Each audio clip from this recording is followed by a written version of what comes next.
Hello everyone, my name is Akshay Rathod. I am an associate professor in the Department of Electrical and Computer Engineering, Concordia University, Montreal, Canada. My research area is power electronics.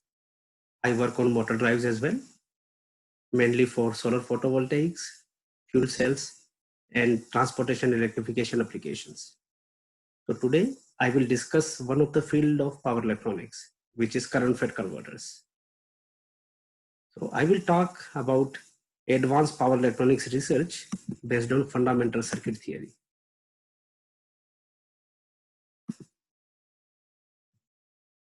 So this is an outline of my presentation. At the very first, we will talk high frequency converters. Then I will introduce short switching. Then I will talk about current fed converters. And then I will tell you the analysis of current fed converters using fundamental circuit theory and the advancement as snubberless short switching current fed converters. And we will do the benchmarking of these converters followed by the conclusion.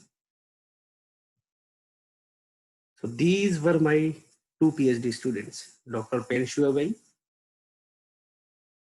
He did his BTech in information technology. So he was a programmer, IT person, bachelor's degree from China, and directly he came for a PhD under my supervision to do PhD in electrical engineering, power electronics, hardwares. That has nothing to do with his first degree, but he was successful. He finished his PhD in 3 years. He published 9 IEEE transactions. He received IEEE IAS Student Thesis Award in PhD category.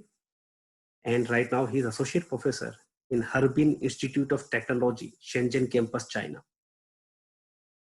My another student who did work on this topic, Dr. Satrupa Bal, she did her bachelor's from National Institute of Technology, Rourkela in 2013.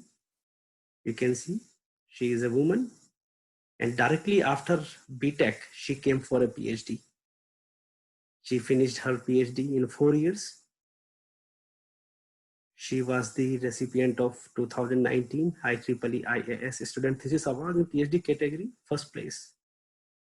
She started her career in C+T Belgium, and now she is in Oak Ridge National Laboratory, USA.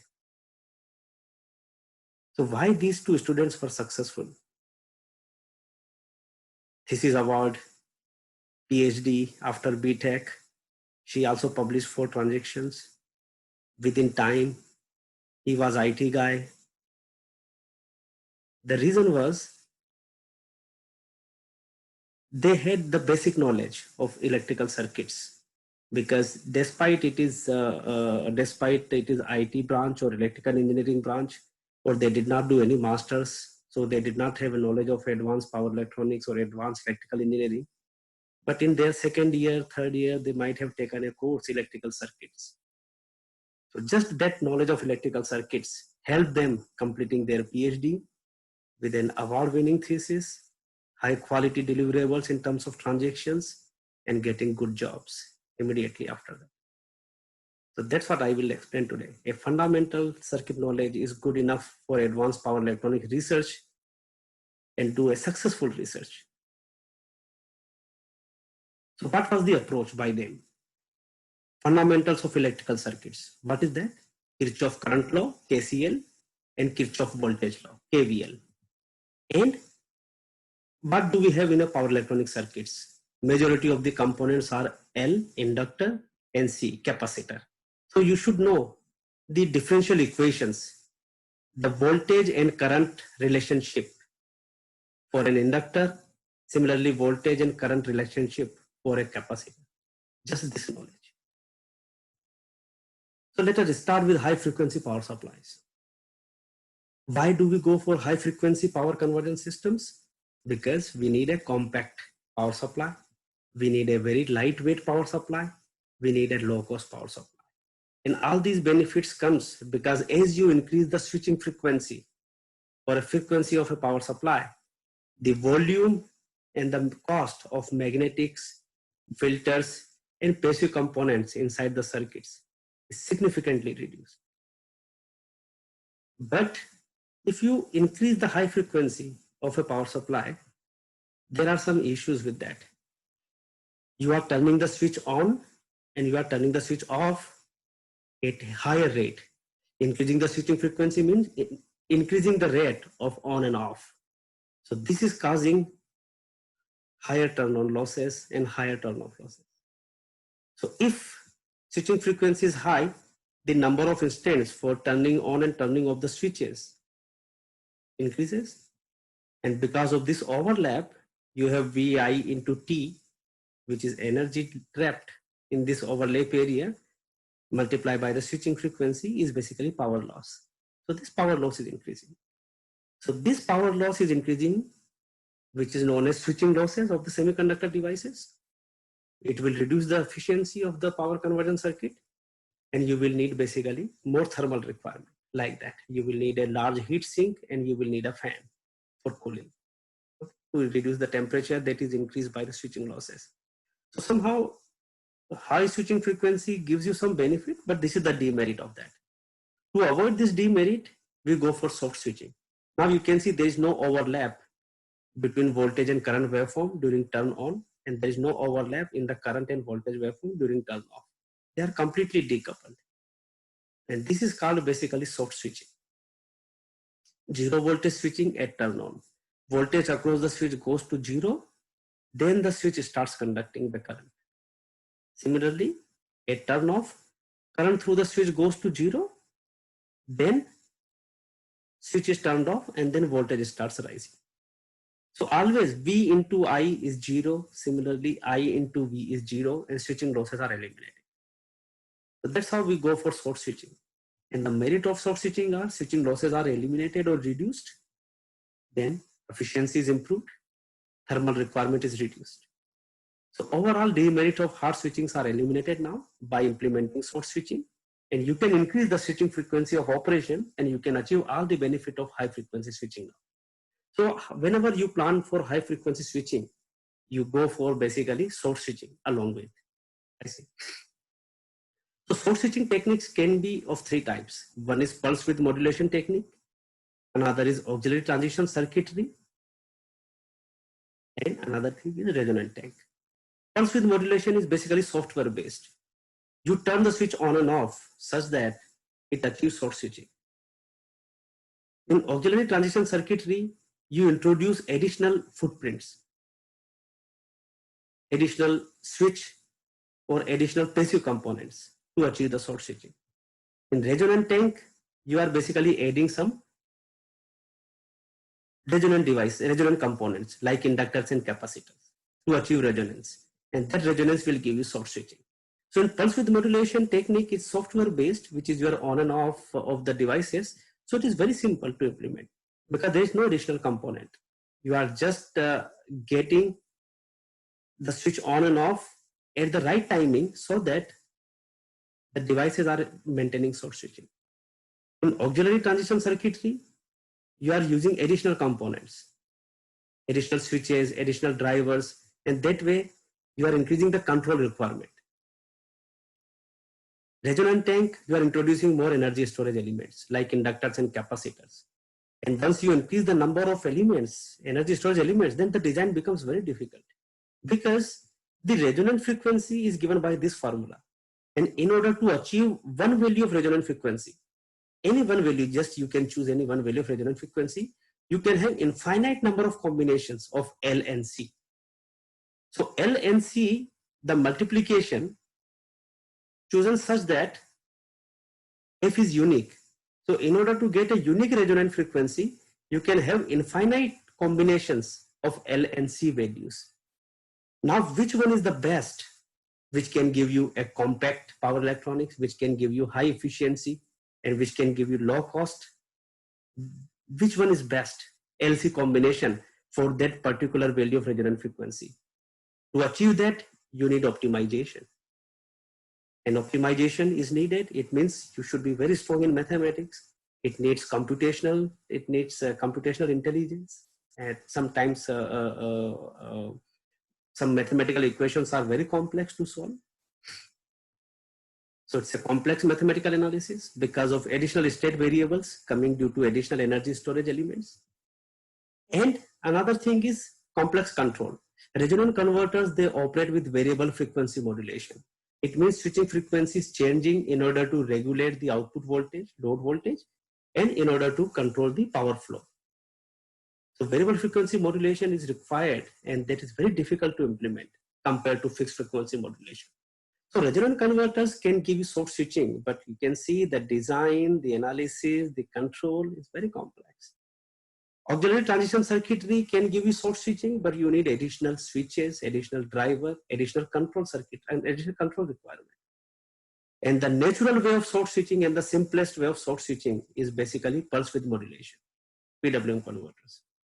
So the world's best researchers, they want to work with PWM techniques. But the problem with PWM converters is that the source switching is lost. The converter cannot maintain source switching for a wide operating range of load current or source voltage. If a source voltage is varying, if load current is varying means power is varying, then source switching is lost. The converter cannot maintain source switching. This is the devariate. So current fed converters is a different class of converters compared to voltage fed converters. Voltage fed converters are very popular, and most of the literature available in papers, research articles, in magazines and journals, in conference papers on voltage fed converters. But we will discuss today current fed converters. This is different than voltage fed converter, but their benefits are they offer you short circuit protection. They offer you current limiting feature. It gives you voltage gain. Output voltage is 10 times higher than input. If input is 10 volt, output can be 100 volt without any transformer. This is their natural property. And reliability. Inductor is always considered reliable over capacitor. Capacitor is unreliable. Capacitor fails due to temperature, due to charging and discharging cycles, or if its lifetime is over, which is basically thousands of life cycles. But inductor can maintain lifetime of a number of years, 25 years, 30 years. Only thing that changes in inductor is basically inductor value. But what is the demerit? These were the merits of current fed converters, but what is the demerit? Because of that, it is not that popular. One is device voltage overshoot at commutation. It means you cannot turn off the device that easily. You can see from this figure that a device is conducting the current, device is on, and when you turn off the device, you can see there is a large voltage overshoot across the device.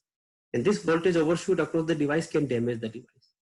And to protect the device, either you use overrated device, so that device voltage, you use large voltage rating device so that the device does not fail. But large voltage rating devices has problems, has a negative point that the cost is very high and the on state resistance is very high.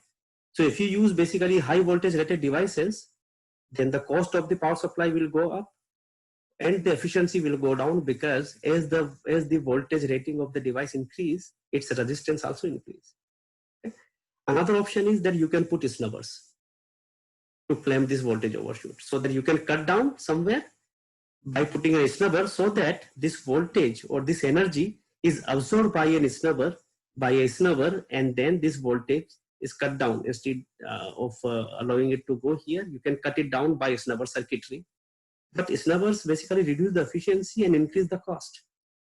And see, there has been several snubbers given over time: RC, RCD, right? This is another RCD, this is LCD, and this is active clamping.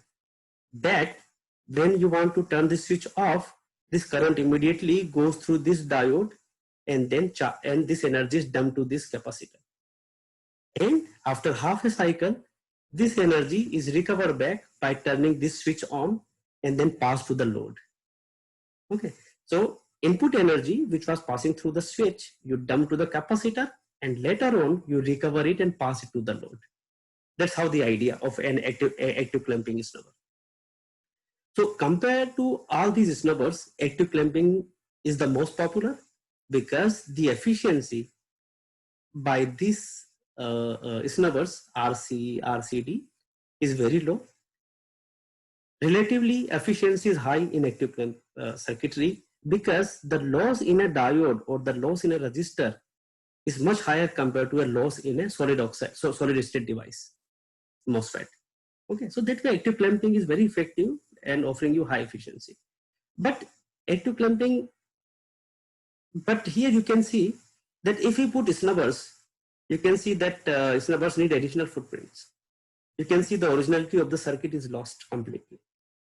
You are putting snubbers here, snubbers in order to reduce the voltage spike. So it needs additional footprints. It increases the cost and volume and compromises the original operation of the device or the converters. So this is the active clamping converters. So here you can see this is a half bridge converter that input current I in is divided half and half, I in by 2 and I in by 2. So it acts like a boost converter. The switch is on, this inductor current flows through the switch. And when the switch is off, this current is supposed to flow through the transformer and then to the load. But transformer has resistance, transformer has inductance. It does not allow the change in current instantaneously. And because of this inductor current which was flowing through the switch cannot flow through the transformer and cannot flow through the diode, cathode to anode, then this immediately flows through this capacitor. And that capacitor value is very small, picofarad, the device capacitance. And because of that, the voltage across the switch increase because this capacitor will charge by this high current and then device will damage. So because of that, this snubber, which is active clamp, is connected so that when this current the current which was flowing through the switch, when this is off, this immediately flows through this diode and dump to the capacitor. And what is the voltage across the capacitor switch?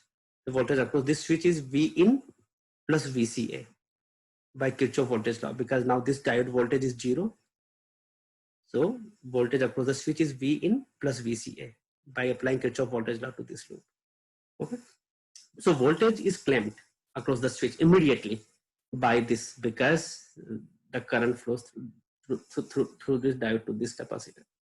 Okay. Similarly, with this inductor also, when this switch is on, this inductor current flows through this. When the switch is off, immediately this current flows through this diode DA2 and then through this capacitor, clamping the voltage across the switch S2 to V in plus VCA. Okay, this capacitor value CA is very large. Okay, so this is the most popular solution so far because it is allowing the active clamping. It's never higher efficiency compared to others. But you can see one point that compared to a boost converter, which is V in upon 1 minus D, one additional term DX is coming. And because of that, 20% capacity is compromised, boost capacity. It means the voltage gain of the converter has gone down and that is putting additional burden on the transformer. You have to increase the turns ratio of the transformer. An additional control requirement because you have two active clamping switches, so you have to turn them on and off. Overall peak and circuiting current is very high because input is supplying current and then the active clamp is also supplying the current. Clamp is basically storing energy and then delivering energy. So because of that additional storage coming in the form of clamping capacitor, the peak current or the circuiting current through the components has gone up. So overall, the overrated components are needed and efficiency is lower, but is still better than other snubbers. Now I will introduce the snubberless concept. Okay, so here we will see that how can we eliminate the snubbers and we can still do voltage clamping of the device naturally through snubberless operation of the semiconductor devices or of the converter. Active clamp is eliminated, completely snubberless operation. Voltage clamping of the device is done naturally. Okay, and overall reduced hardware compared to previously, and lower components count. And it maintains the original formula of boost converter, V in upon 1 minus D. So it is a true boost converter. There is no compromise in the boost capacity. It maintains as such. reduce peak current or circulating current compared to the active flame converter. Short switching is obtained, high efficiency is obtained. Okay, so now here we will see that how can we get Snubberless operation. So here I want to mention that we are utilizing the concept Kirchhoff current law at point number A for half cycle and point B for another half cycle, and we are utilizing this inductor equation L di by dt equals to V, which is an inductor VI relationship. Okay, so here we will see that if we can apply, if we can somehow create a voltage across this transformer inductor, leakage inductance of the transformer, then we can draw or we can change the current in the transformer. I told earlier that somehow the current through the cannot go, or current through the inductor cannot change instantaneously. But this is true only if there is no voltage across that. But if you can introduce a voltage across the inductor, then inductor follows this equation using electrical circuit theory. Okay, it means if a positive voltage appears, inductor current will rise. If negative voltage appears, inductor current will fall. Okay, so overall inductor current will change if there is a voltage across it. Okay, so it is like a force. Voltage is like a force, a push, and that is basically will pump the current. Thus, it will suck the current if a voltage is applied across it. Okay, so that concept we will utilize overall. So we will utilize the concept of Kirchhoff current law and voltage current relationship for the inductor, and we will see that somehow we can apply, like we do the switching on the secondary side of the transformer, and output voltage is applied across the transformer. Okay. So once a voltage is applied across this transformer leakage inductor current, then what will happen? The current L1, which was flowing through the switch S1, it will start pulling the current.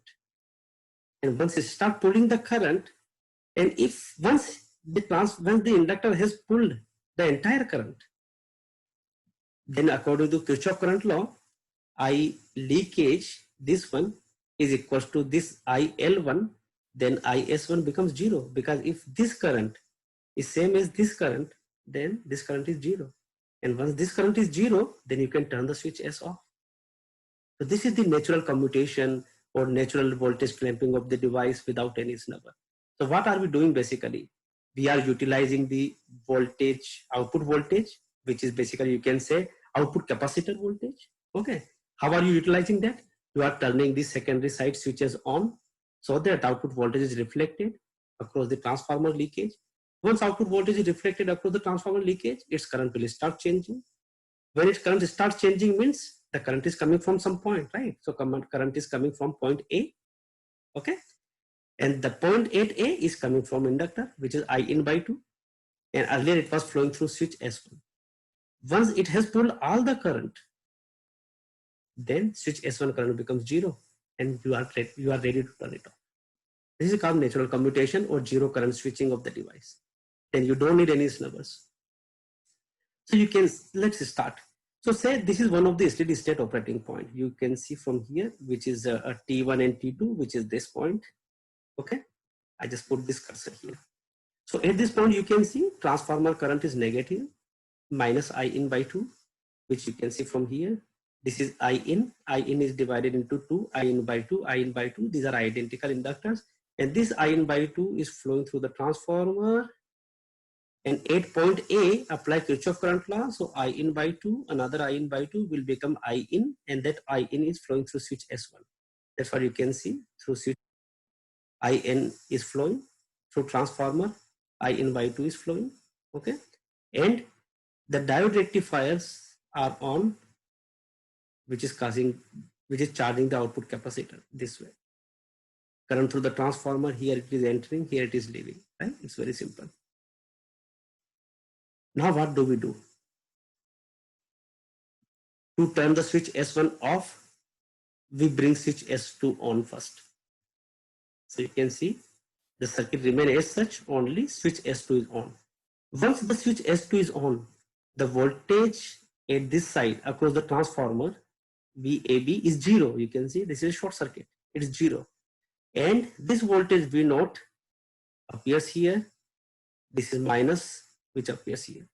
So voltage across the transformer is 0 minus V naught divided by N, turns ratio, V naught by N will appear here.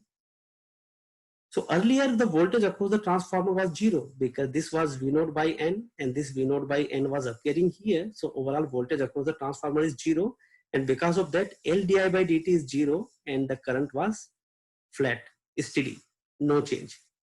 Now from voltage across the transformer from 0, it has moved basically to minus V naught by N. It has moved to V naught by N, okay, plus V naught by N. Okay, and because of that, you can see the transformer current has started changing. Okay, it was a negative current. Now you can see transformer current has started changing. Okay, so this transformer current has started reducing. So the current through the switch has started reducing. Why it is happening? Because this I in by 2 has is slowly now transferring to S2. So at Kirchhoff current law at point number B, if we can see earlier this I in by 2 entire was flowing through the transformer. Now this is reducing, so the balance is flowing through the switch S2. That's what you can see from here. Earlier the switch S2 current was 0, but the transformer current has started reducing. Okay, then the balance is flowing through the switch S2. When transformer current becomes 0 at T3, okay, at T3 when the transformer current becomes 0, you can see switch S2 current has become I in by 2, because now this entire I in by 2 which was flowing through the transformer before is taken over by the switch S2. So you can see at T3 switch S2 current is I in by 2, transformer current is 0, and switch S1 current which was I in by 2 plus transformer current. Now transformer current is 0, so I in by 2 0 is I in by 2, which is here. Switch current from I in has gone down to I in by 2, which is here 83. Right? Now what do we do after that? After that we turn the switch S5 and S6 on. That's what you can see. The switch S5 and S4 are turned on basically. So condition doesn't change. Still the voltage is applied across the transformer and the transformer continues. The current continues to rise. But now you can see the polarity now has changed. Earlier it was negative polarity, right? Minus current. Now the polarity has changed and it is now positive. That's why you can see this was the polarity of the transformer current. Now this is the polarity of the transformer current. Okay, it means that earlier transformer was basically conducting the current from IL2, the current of IL2 was flowing through the transformer. But now what transformer is doing, the transformer started pulling current from A. Earlier it was pulling current from B. Now the transformer is pulling current from A in this case. Okay, so you can see that the transformer current from 0 is increasing.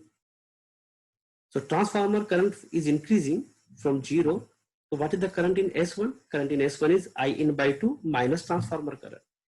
So balance of the current flows through S1 and the balance is I in by 2 minus transformer current. So transformer current is increasing from 0 to some value and you can see switch S1 current is going down.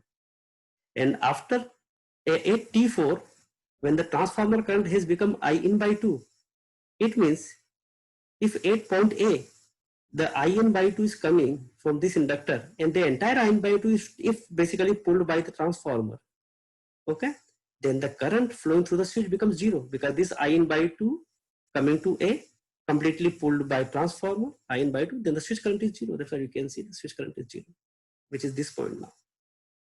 Now this I in by 2 is flowing through the transformer and then coming to the switch S2. So this I in by 2 at point B is I in by 2 and then becomes I in at S2. That's what you can see that the switch current has increased from I in by 2 to I in. And the switch S1 current has come down to 0, which is this. Now switch current has gone down to 0, so you can turn the switch off naturally. Okay. So let us see. After that, what happens? If still you continue to, if you don't turn the switch S5 and S4 off, right now you can turn it off. But if you don't do this, then what happens? Still transformer current continues to increase. Okay, if transformer current continues to increase, then what happens? It has increased above I in. Okay, if it has increased above I in, then what happens? I in will go back to the input because it is I in. So, and this is I in, and then the balance, which is this small portion above I in, that balance will flow through the body diode. Okay, so transformer current has become gone above I in. So the I in will go back, and then the rest will flow through the anti-parallel body diode of the switch, which is, you can see this negative conduction. So this was positive, and now the reverse is negative. So you can see the body diode of the switch starts conducting, ensuring zero current switching operation of the switch. And you can remove the gate signal, which is this. You can remove the gate signal now to turn the switch off. And once the switch is off, you can see that once the switch is off, voltage across the switch will start rising. So when the switch is on, the voltage across the switch is 0. When the diode is on, still the voltage across the switch is 0. And after that, after diode conduction is over, then you can see voltage across the switch will rise to V naught by N. This is V naught by N, okay, which is reflected output voltage, okay, because this output voltage is reflected V naught, and this V naught by N, and when the switch is off, this V naught by N will appear here, okay. That's what it is. That's what it is. Now this V naught by N will appear here, okay. So somehow you can see that primary side switches maintain zero current switching, natural commutation, natural device voltage clamping. And the secondary side, you have seen that diode was conducting. When the diode was conducting, it means voltage across the switch is 0. And after that, we turn the switch on. It means this is zero voltage switching. So you can see voltage across, the diodes are conducting negative current. So voltage across the switch is 0. Then we apply the gating signal to turn it on. Then the diode conduction, and then switch took over. So it is called zero current switching of the secondary side. So primary side switches which are conducting the higher current are having zero current switching, and secondary side switches which are operating at high voltage are having basically zero voltage switching. So the converter, all the devices in the converters are maintaining source switching, okay. Design is very simple. Voltage across the switch is basically V naught by N, okay. So you can select the turns ratio from here based on the device voltage rating.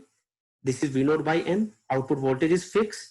If a particular device you want to select based on its on state resistance, which is very low and low cost, you can choose the transformer turns ratio based on that. Once you know the turns ratio, then you can select the duty cycle, because N is known now, input voltage is known, output is known, then you can select the duty cycle of the switch. Duty cycle means turn on time divided by the switching period, okay. Once you know the duty cycle, then you can calculate the transformer leakage inductance, so that you wind the transformer, its leakage inductance should be of this value or lower, okay, not higher, okay, either this value or lower. This is a critical value, okay. And simple inductors L1 and L2 can be designed by this formula, okay. So the design is very simple, because this is not a resonant converter, this is a PWM converter. We have prepared this hardware. You can see these are the two switches on the primary, S1, S2. This is input boost inductor. These are the 4 switches on the secondary side. Okay, this is high frequency transformer. This is the controller. Okay, this is output capacitor. You can see this is inductor L1 current, inductor L2 current. Very small ripple, almost flat current is flowing through the input. You can see zero current switching of the primary device. This is the gate signal. The device was turned on, and then you can see the gate signal is on, but device natural current has gone to 0 naturally. Then this is a small time, you can see negative current is body diode conduction. Then the gating signal is removed to turn it off, and you can see this is the device voltage. There is no device voltage overshoot. You can see the quality of the waveforms, no ringing, nothing, because of soft switching, because of reduced hardware, because of a simple PWM modulation, and because of easy operation. Okay, you can see secondary side voltage waveform. This is anti-parallel body diode is conducting. Because of that, you can see voltage across the switch is 0, and you turn the switch on, and you can see slowly the device from diode switch has taken over, and then you turn the switch off, which is here. And you can see switch voltage has increased to output voltage. At the input side, the devices are claimed at V naught by N, reflected output voltage. At the secondary side, devices are claimed at V naught output voltage. So you can see how clear the waveforms are. So this is zero voltage switching of the secondary side device, and how nice the operation of the converter is. This is the transformer current, minus I in by 2 to plus I in by 2, then minus I in by 2. And this is the voltage. Switch S1 is blocking, switch S2 is blocking. Extremely clear. Compared to active clef converter, you can see the peak current of the transformer has gone down to 50%. Peak current in the switch here has gone down by 33%. 10% reduction in RMS current of the switch. Here you can see that will improve the efficiency of the converter because losses will go down. 20% reduction in switch voltage rating. 30% reduction in transformer kVA rating. There you can see from this. The same concept we apply to full bridge because it is a dual active bridge bidirectional converter for high power applications. Okay, we did a closed loop control by a single sensor. Okay, single current sensor, LEM current sensor, developed on a Cypress power supply on chip PSOC. Okay, you can see here high quality hardware. We first did open loop and then closed loop. You can see the same operation is obtained. Zero, like the current goes naturally to zero, then body diode conduction for short time, then the gating signal is turned off, and then device voltage. This is zero voltage switching of secondary side devices. You can see that diode is conducting, voltage across the switch is zero, and then the gating signal is applied with the zero voltage switching, and you can see the switch conducts after. This was for full load. Now even for half load, you can see the voltage, the current, the load current has gone down. So you can see the diode conduction has increased, the body diode conduction. Okay. Similarly, on secondary side, you can see body diode conduction duration has changed. But zero voltage switching is maintained, zero current switching is maintained. It means source switching is not lost, natural voltage clamping is maintained, even with variation in the load. Okay, so these are the inherent merits that we received. Otherwise, traditional source switching converters or traditional voltage FET converters, they lose source switching with load variation. But here it is inherent. This is closed loop results. You can see regulated output voltage. You can see output voltage is fully regulated when there is a change from full load to half load and half load to full load. You can see output voltage regulation. Regulated input and output current. This is input current. This is output current. Regulated. No device voltage overshoot. You can see device voltage is flat despite this sudden change in voltage, and response time was around 20 milliseconds. So very high quality control, even because control requirement is very less and operation is very simple and straightforward. So once operation is simple, when the control requirement is simple, okay, then control is very simple. It's not complex, and you see the results, how nice they are. Now we do the benchmarking with voltage FET converter. You can see this is voltage FET converter. There is no inductor here, like current FET converter. There is a capacitor here, okay, instead of inductor, and you can see this is a dual active bridge. So everything remains the same in voltage FET converter, only instead of the inductor, there is a capacitor here, okay. That's the only difference. You can see the peak current reduced by 50%, RMS current reduced by 50%, right? Significant. 30% reduction in transformer kVA rating. 60% reduction in transformer turns ratio because of the voltage gain property of the current FET converters. Efficiency is improved by 2% because of significant reduction in the current. Okay. Only thing is that switch voltage rating is high in current FET converters, but still we can do a proper voltage selection, proper device selection, and because of a significant reduction in the current, we obtain higher efficiency. This was the original results from this new converters we obtained. We did efficiency evaluation. In voltage FET converters, generally they use phase shift modulation. Okay. So we compared phase shift modulation in voltage FET converter, and we did phase shift modulation in current FET converters. So you can see that the modulation that we propose, you can see it maintains very high efficiency, almost a flat efficiency for a long time. And a partial, then after, so up to 20%, full load to 20% efficiency is flat. Full load to 20%, 25% efficiency is flat. in case of 42 volt, 48 volt, and 56 volt. You can see efficiency is flat, in this case up to 30%.